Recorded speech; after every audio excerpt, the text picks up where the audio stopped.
বেগম খালেদা জিয়ার মুক্তির দাবিতে রাজধানীতে শনিবার সমাবেশ করবে বিএনপি। উন্নত চিকিৎসা থেকে বঞ্চিত করে বেগম জিয়াকে ধীরে ধীরে মৃত্যুর দিকে ঠেলে দেওয়ার অভিযোগ বিরোধী নেতাদের। ভারতের সাথে অসম চুক্তি বাতিলের দাবিও জানান তারা। অভিযোগ করেন সীমান্তে বাংলাদেশি হত্যা বন্ধ করতে পারেনি সরকার। রিপোর্ট করছেন সিকান্দার রেমান।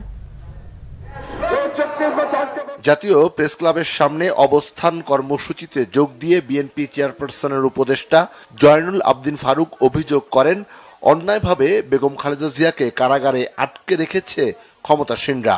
গুম, খুন, নির্যাতনের মাধ্যমে বিরোধী কণ্ঠ স্তব্ধ করে দেয়া হচ্ছে। তিনি বলেন, তিস্তার পানি বন্টন চুক্তি থেকে শুরু করে বাংলাদেশের স্বার্থে ভারতের কাছ থেকে কিছুই আদায় করতে পারেনি সরকার। হিন্দুস্তানের সাথে ভারতের সাথে অসম চুক্তি আপনাকে বাতিল করতে হবে।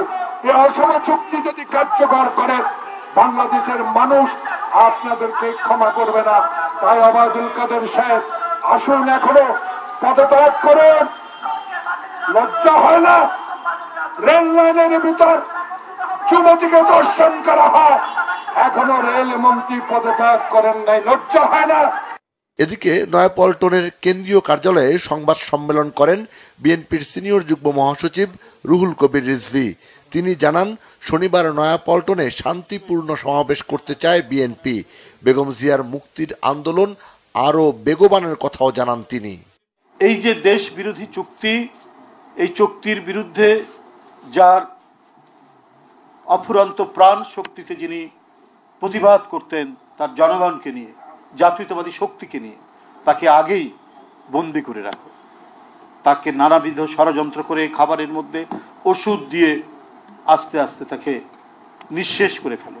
এই চক্রান্তের অংশ হিসেবেই বেগম খালেদা জিয়া আজ 5-6 বছর ধরে বন্দী। বেগম জিয়ার মুক্তির দাবির পাশাপাশি জনগণের অধিকার আদায়ে গণতান্ত্রিক আন্দোলন অব্যাহত রাখার কথাও জানান বিএনপি নেতারা। গণতন্ত্রের মা। সিকান্দার রেমান, বাংলা ভিশন, ঢাকা।